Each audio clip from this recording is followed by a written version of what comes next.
Olá, amigos e amigas internautas, bem-vindos a mais um programa direto e reto aqui na sua rede SP-TV. O assunto hoje é de suma importância.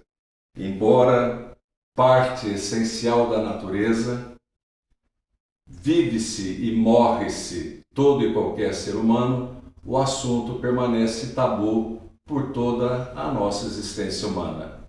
Para tentarmos aprender ou ter instrumentos para lidar com essa situação, principalmente a de morte, talvez nem tanto a de vida, que é muito festejada, eu recebo aqui em nossos estúdios, com muita satisfação, o hipnoterapeuta e também psicólogo Ademir Dantas. Ademir, seja muito bem-vindo. Obrigado. É um prazer muito grande estar aqui com você. Deixa eu só fazer uma pequena correção. Pois não. Eu sou um hipnoterapeuta. Hipnoterapeuta. Trabalho com a terapia holística, mas eu não trabalho no campo da psicologia. Eu trabalho com uma ferramenta alternativa no tratamento, que também é um tratamento psicológico. Sim. Mas é um prazer muito grande. Vamos falar sobre esse tema que vai dar muito para se refletir aí. Então a reflexão é sobre medo, sobre morte, com o nosso hipnoterapeuta Ademir Dantas. Ademir, o que vem primeiro?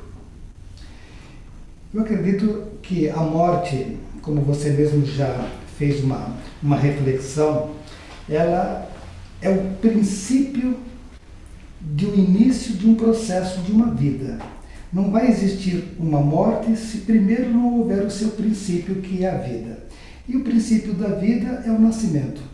E todo ser humano, assim como todas as coisas no universo, nascem, crescem, vivem e morrem. Ou seja, é como se nascer nós já estivéssemos com um destino traçado para morrer. Se você olhar a morte pelo princípio da filosofia, você vai encontrar dentro do conceito da morte o sofrimento. E dentro do sofrimento você vai encontrar o medo também, né?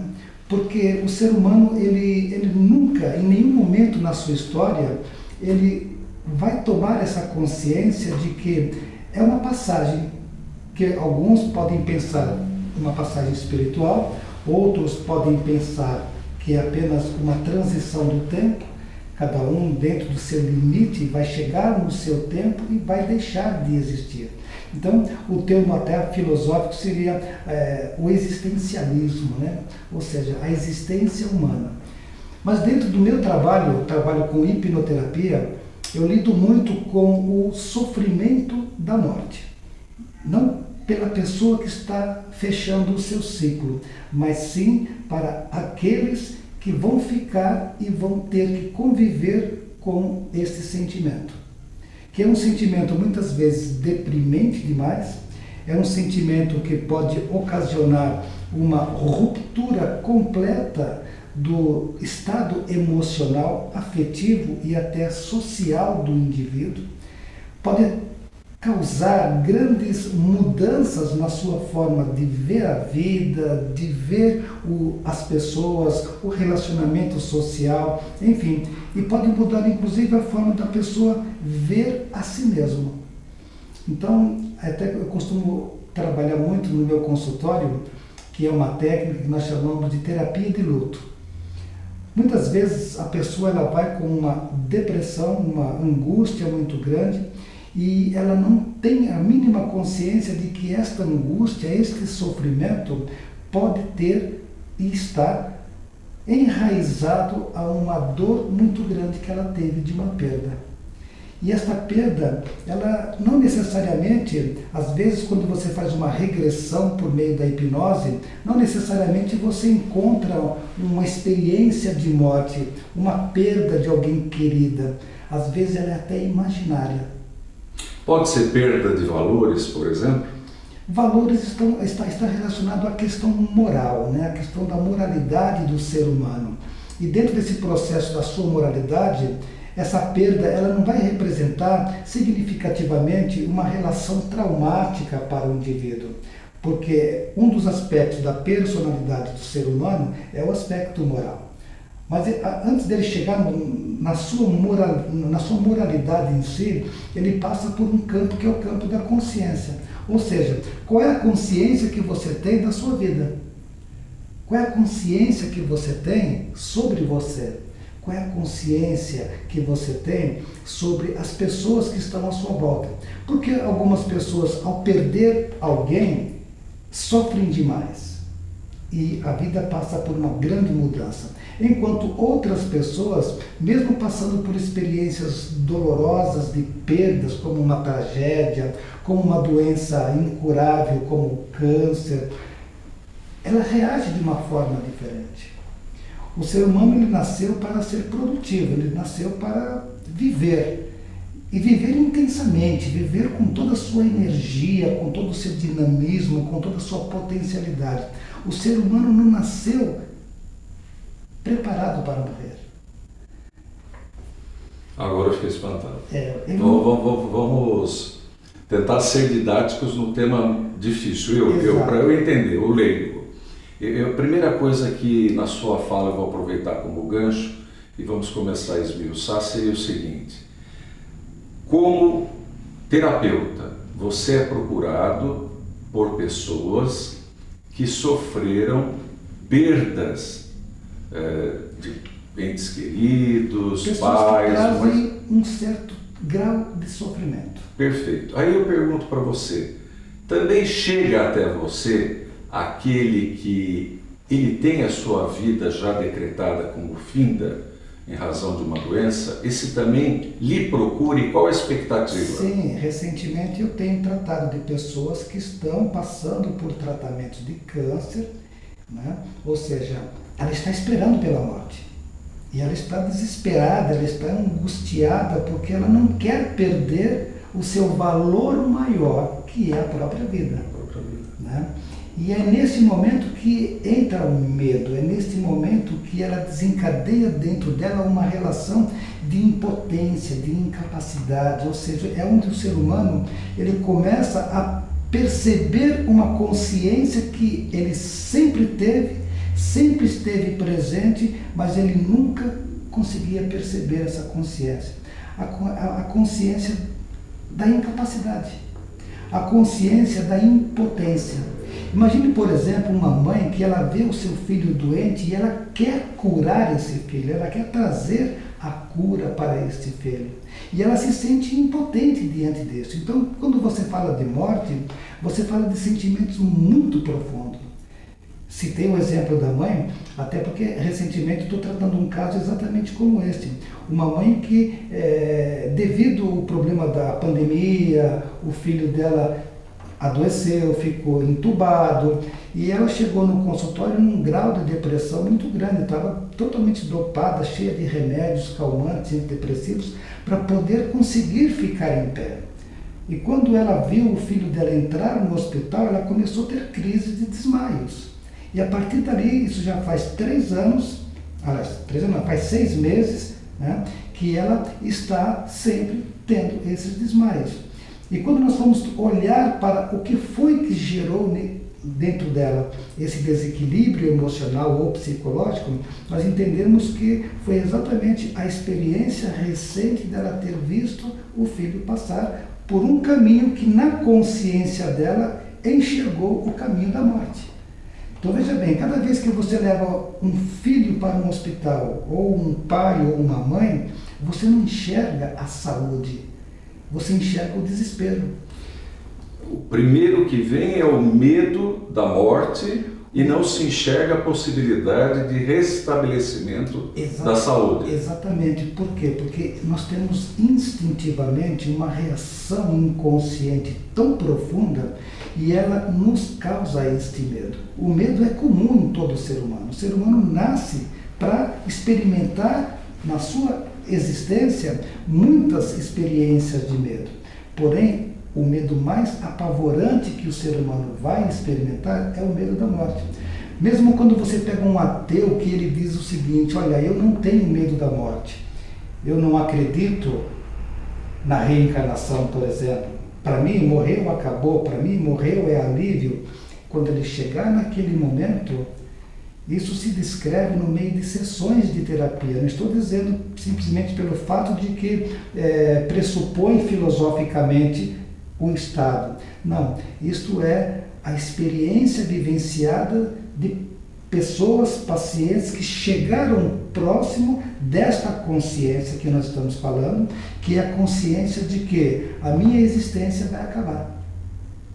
E aí, qual é a maior dor? É o medo. E este medo não é, muitas vezes, da pessoa perder a vida em si, porque ela tem um sentimento também que está acompanhando, é o apego. Às vezes a pessoa tem muito mais medo de morrer, não pelo fato de que ela vai morrer, mas sim pelo fato de que ela está tão apegada à mãe, a filhos, à família, a pessoas, que ela sente um medo maior de deixar as pessoas. Ela não consegue perceber o medo que as pessoas sentem de estar deixando ela. É até interessante. Ontem eu fiz uma regressão numa paciente, que eu tenho uma paciente lá em Portugal, e de repente, com 10 minutos na regressão, ela começou a chorar e ela viu a morte da mãe dela.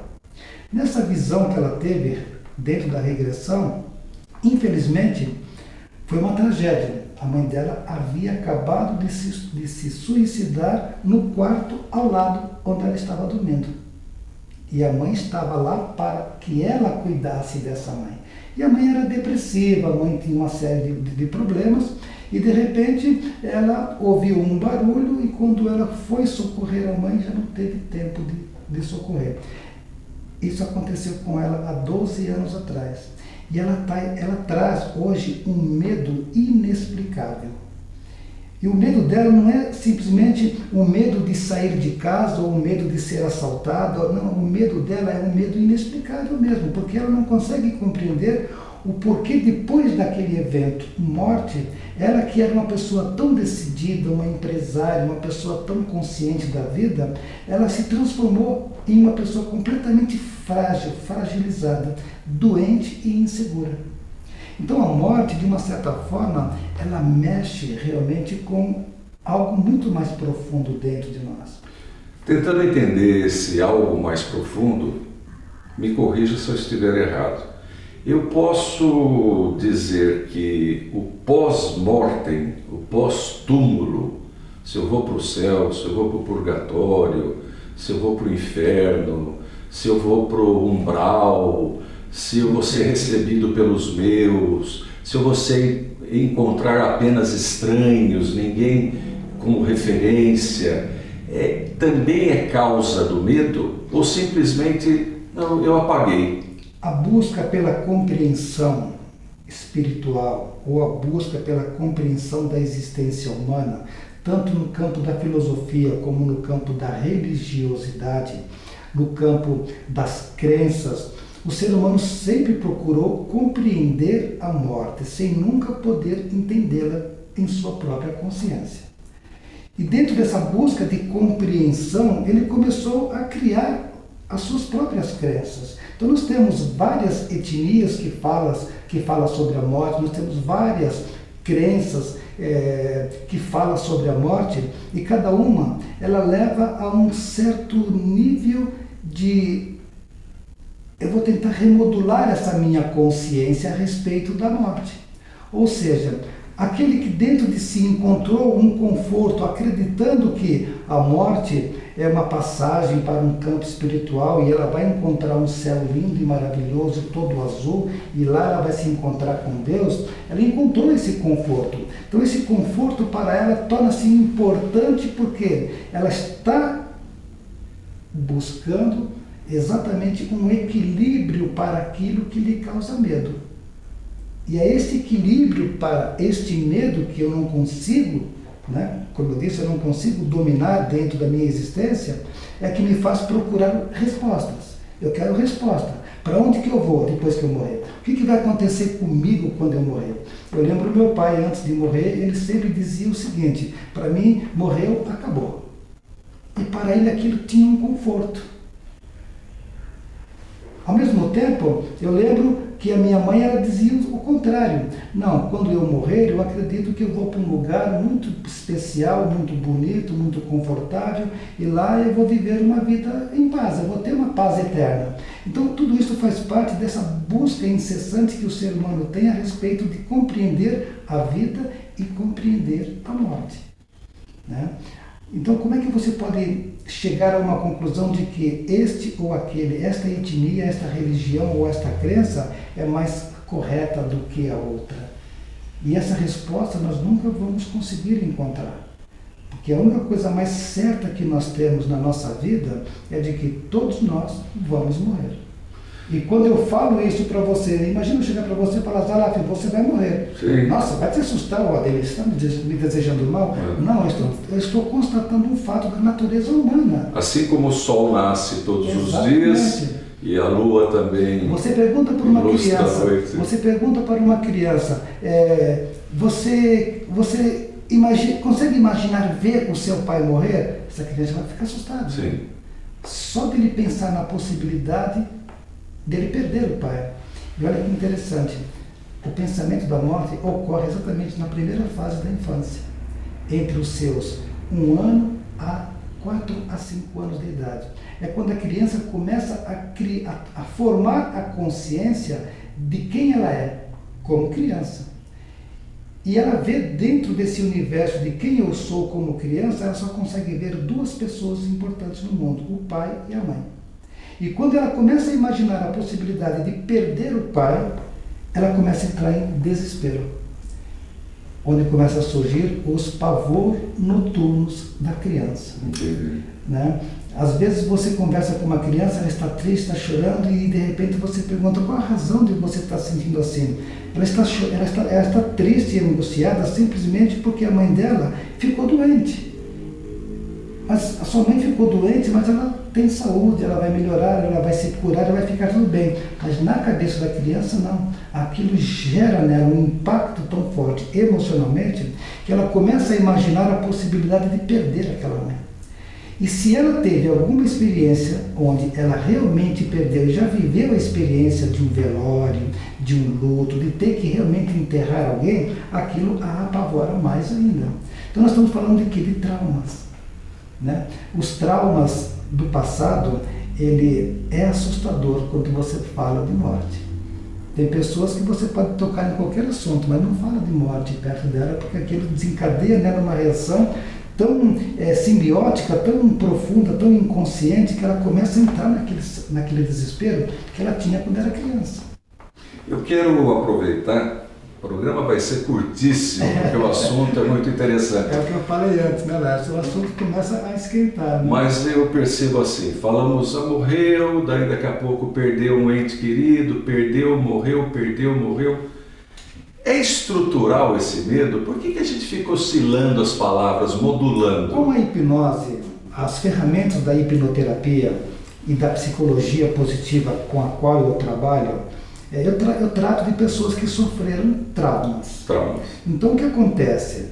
Um trauma é uma experiência emocional que fica gravada dentro de uma memória. E essa memória, ela é a estrutura de toda a sua formação psicológica e comportamental. Então, muitos dos comportamentos que você tem hoje, ele pode ter padrões de memórias e experiências que você viveu antes, que você viveu no passado. Isso desde a sua formação, lá na infância. Então, quando você fala de morte, existe um processo, um comportamento estrutural? Sim, existe, porque o nosso sistema nervoso, o nosso cérebro, a nossa mente, ela está sempre procurando respostas. E o trabalho dela é exatamente isso, resolver e solucionar problemas. E quando você está diante de um problema que você se sente impotente e incapaz de resolver e de solucionar, isso gera um pânico. Tá? Isso coloca a pessoa num curto-circuito muito elevado, muito forte, que é onde vem níveis elevados de ansiedade, é onde vem níveis elevados de depressão, sintomas depressivos, vem surtos psicóticos e assim por diante. Tudo isso por quê? Porque o cérebro tenta reorganizar as informações. Olha como é interessante uma pergunta que todo mundo faz para o terapeuta. Como que você deve anunciar a morte de alguém? Imagina, você vai chegar para sua mãe e falar: mãe, eu quero te contar que o meu irmão fulano acabou de morrer. Como é que você anuncia isso? Veja que o cérebro ele entra em conflito. Por quê? Porque ele se desorganiza no momento que a informação é recebida.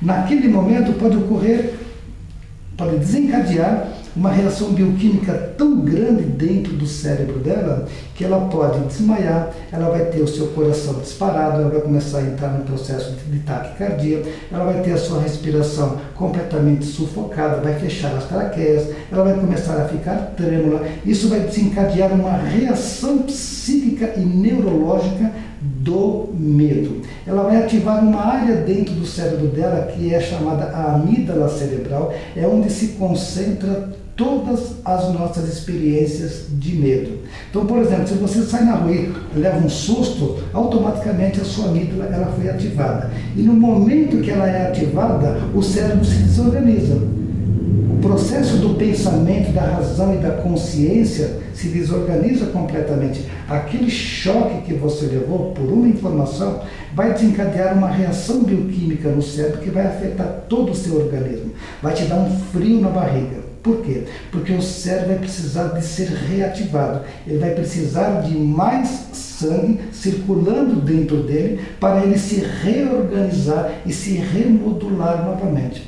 Isso, dentro da neurociência, nós chamamos de neuroplasticidade cerebral. Ou seja, os neurônios se movimentam para se comunicar uns com os outros, para que a informação chega, decodifica, se normaliza, encontre uma resposta, seja ela emocional, seja ela instintiva, ou seja ela uma resposta racional.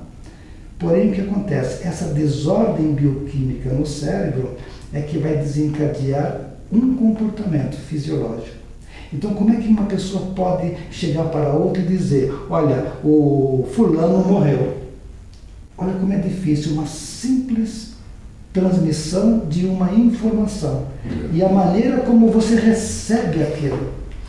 Agora me permita perguntar a respeito daqueles que desejam a morte. Eu não estou falando do suicida, na verdade eu estou falando da morte assistida, que é um instituto que existe, por exemplo, nos Estados Unidos. Olha, eu tenho um câncer, é fase terminal, existe um prognóstico nada favorável, é possível abreviar a vida e até de forma legal, como os Estados Unidos. Alguns países, diante de muitas pesquisas a respeito do significado, não somente moral, mas étnico e ético a respeito da vida, até chegaram à conclusão de que pessoas que chegam a um determinado ponto na sua existencialidade, onde ela está acometida de uma doença na qual o cérebro dela, a vida dela, as funções vitais dela não serão mais correspondidas a uma necessidade fundamental, então eles aprovaram essa... eu diria mais ou menos assim, é como se você desse a permissividade para morrer. É como se você pudesse se permitir morrer. Se você partir para o campo, por exemplo, mais quântico, da evolução espiritual, Deus, Ele te deu a vida, mas Ele não te deu a permissão de tirar a vida. Então esse é um princípio. É um princípio não somente filosófico, como é um princípio também espiritual.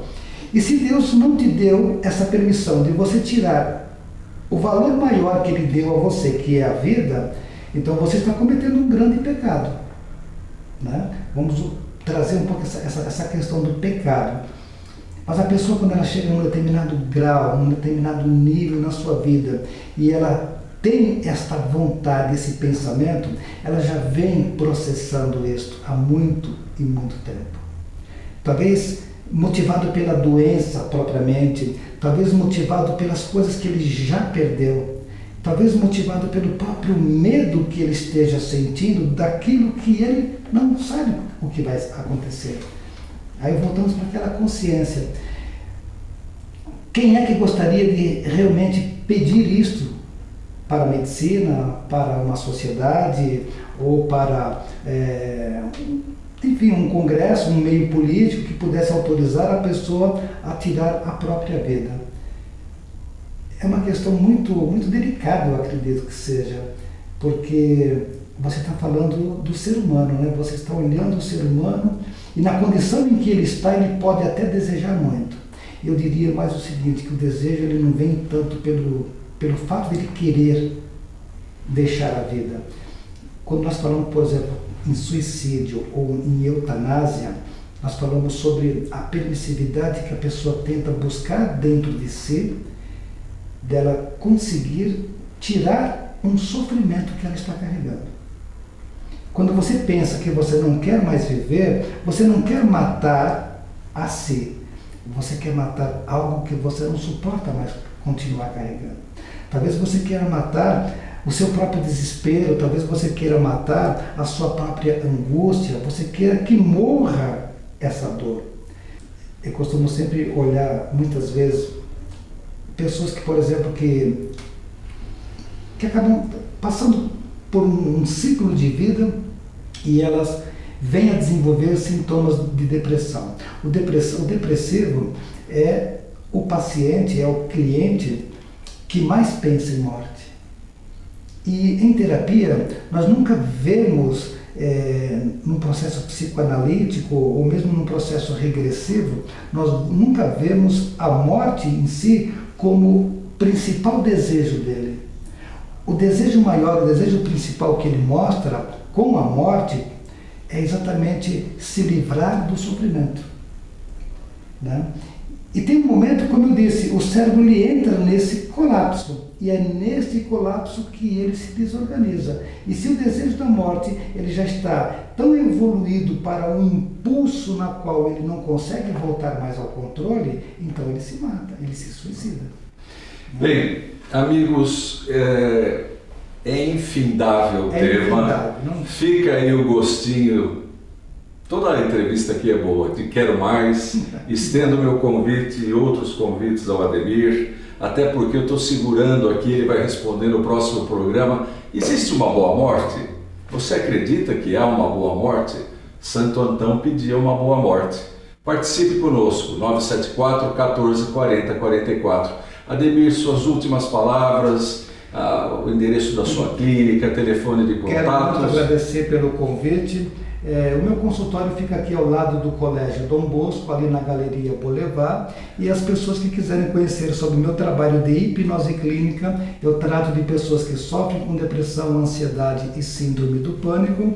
Basta você ir no Google e digitar Ademir Dantas. Você vai encontrar o meu site, você vai encontrar os meus contatos, as redes sociais, e assim você terá acesso ao meu trabalho. Agradeço muito pelo convite. Ao Laércio também. Caros amigos, eu só posso terminar esse programa com duas palavras. Viva a vida! Até breve!